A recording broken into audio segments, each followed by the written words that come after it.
Hello again. I thought that it might be interesting to look at knife crime as it existed in the 1960s, a time that many older viewers will remember as being singularly peaceful, apart from the odd fist fight between mods and rockers at the seaside on bank holidays, of course. Sadly, this is not really the case, and people were being knifed in Britain at that time, just as they are now. Not quite as often, perhaps, but it certainly happened. I thought it might be interesting to start off in 1960 um, looking at knife crime between young people, with a crime which was committed during a game of cowboys and Indians. It would be a shocking crime if it were to be committed today. It's been wholly forgotten. In 1960, it was, as we are frequently reminded, very common for children to be sent out to play by themselves, with no adults accompanying them. This helped them to develop independence and also ensured that they got plenty of fresh air and exercise and didn't become overweight. No problems with obesity in those days. What could possibly be bad about that? On the afternoon of Saturday, 20th of February 1960, a number of children were playing cowboys and Indians in Mayfield Park in the southern English city of Southampton. One of them was 9-year-old Iris Dawkins. There were no adults with them. At about 3 that afternoon, Iris fell off a plank bridge and became covered in mud. She decided to go home and change her soaked clothes. A woman living in a house next to the park saw a child whom she believed to be Iris walking away from the stream, accompanied by a boy of about the same age. This was the last time she was seen alive. When Iris Dawkins was found dead later that day, it was at once seen that she had been the victim of a frenzied attack by somebody armed with a knife. The little girl had been stabbed no fewer than 38 times. Although about 150 people were watching a game of football in one part of Mayfield Park that afternoon, no adults had been seen in the area where the children had been playing, and the child had last been seen in the company of a boy of 9 or 10.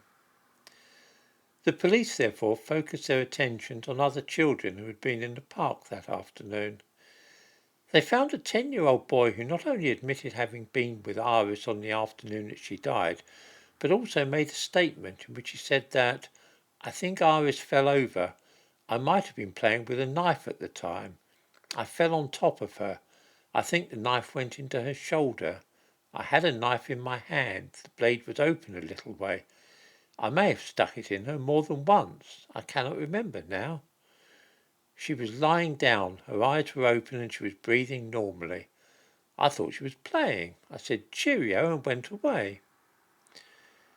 It will perhaps come as no surprise that after making this statement the boy was charged with murder.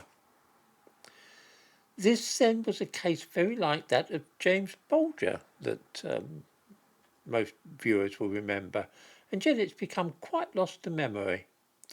The similarities are really quite eerie, even down to the way that the newspapers tried to lay the blame for the murder on the supposedly baleful influence of new forms of entertainment. It will be recalled that during the trial of the boys accused of killing James Bolger, a reference was made to a videotape of the film Child's Play 3, Chucky's Revenge. It was suggested that watching this film might have inspired some of the acts of brutality inflicted on the helpless child. There were even calls to ban the film. Back in 1960, newspapers made much of the fact that the boy who was tried for Iris Dawkins' murder watched people being stabbed on television thrillers. In one of his statements, he said that, "I got excited and stuck it in her. Then I got frightened. I've seen stabbing on television, and next week you see them in another part. I watch all the murders. I like the way they track them down and question them." The fact that a 10-year-old boy was talking of watching all the murders on television and seeing stabbing led some people to blame television for the murder, just as there are those today who blame violent computer games or the internet for juvenile crimes of violence. Although the judge at his trial ruled that there was no case to answer due to procedural irregularities during the police investigation, The boy was eventually convicted of the murder 9 years later after making a confession. Here's a concrete existence of the sort of thing that did happen sometimes during the 60s, and it resulted simply from an unsupervised game of cowboys and Indians, sort of activity one might find in the pages perhaps of Just William. And from that the scene descends swiftly into something out of Lord of the Flies. I'm not suggesting that murders of this sort were a common occurrence during the 1960s any more than they are now. What is definitely true, though, is that such cases did happen. As far back as one cares to look in British history, there have been children who murder each other. In the early 15th century, the death in England was recorded of a 5-year-old girl. She had been shot dead by a 10-year-old boy armed with a bow and arrow. Or take William Allnut from the London district of Hackney, who in 1847 at the age of 12 poisoned his grandfather by sprinkling arsenic on his food. He was sentenced to death, although later reprieved. There were other schoolboys in those early years of the 1960s who tried to kill people. In the same month that Iris Dawkins was murdered, a 15-year-old boy in Leeds was charged with the attempted murder of a little boy of 5. He admitted having tied the child up, gagged him, and then tried to strangle him. He had done the same thing to an 8-year-old. Although penknives and other weapons might have been used more for harmless pursuits, such as whittling sticks and sharpening pencils, children in those days certainly did use their penknives and sheath knives with deadly effect and intent from time to time. Stabbings by and against children and young people did occur regularly in the 1960s, just as they do today. Knives taken to school were used as weapons, sometimes to deadly effect.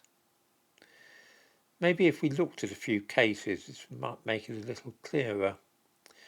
We saw how Iris Dawkins was hacked to death with an ordinary penknife wielded by a schoolboy. In December that same year, 1960, 13-year-old John Day was taken to hospital in Tilbury after being stabbed in the course of a fight in a school playground. Knives were being used by youths on the streets that month, as well as in school playgrounds. 2 weeks after John Day was stabbed at school, 17-year-old Keith Munsey was stabbed to death in a street fight. The 16-year-old boy who was charged with his murder apparently accused the dead boy of staring at him. The remarkable thing about knife crime among young people during the 1960s is that it didn't make the headlines, being viewed as not especially newsworthy, and this might account for the fact that most older people believed that there wasn't that much knife crime during the 1960s because it wasn't reported that much. The stabbing of 13-year-old John Day rated only 4 lines in the Times, appearing in the Other News section. An increase of a halfpenny in the price of a loaf of bread was evidently seen as more important, this item appearing before news of the school stabbing. Here's another school stabbing, this time from 1963. A 13-year-old boy at a school in Old Trafford stabbed a fellow pupil during a lesson to make him jump. At Manchester County Juvenile Court, he was put on probation for 2 years. Some of this schoolboy knife crime was more serious than simply jabbing a fellow pupil and leaving a superficial wound. In 1966, PC Brian Armstrong was stabbed to death in Gateshead while questioning a 14-year-old schoolboy. The child was later charged with the police officer's murder. The weapon used was just the traditional schoolboy's penknife. Just imagine the conclusions which would be drawn about the terrible state of childhood in the modern world if we read in tomorrow's newspaper about a policeman being stabbed to death by a schoolboy. Throughout the 1960s, knife crime among children and young people came in waves. In May 1968, 15-year-old Clive Chambers was stabbed during a playground fight at Holloway Boys' School in North London. A boy of the same age was arrested after the incident. The following month, 13-year-old Joseph Gill was stabbed in the playground of St Bonaventure's School. Another pupil at the school appeared in court, charged with wounding. One final example will show how serious some of these incidents of knife crime, which took place against the background of what can only be described as a knife culture, were. At Wandsworth Comprehensive School in South London in 1971, 14-year-old Lee Selms was stabbed to death in a fight. Another 14-year-old pupil was charged with his murder. It's simply impossible to say how frequent such stabbings were because the statistics are simply not available. It's worth remembering, though, that there really has never been a time when children and teenagers were not killing each other. It is only the level of such crime which differs, and since we have no reliable way of measuring the levels in the 1960s, it's hard to say whether such things were more or less frequent than is the case today.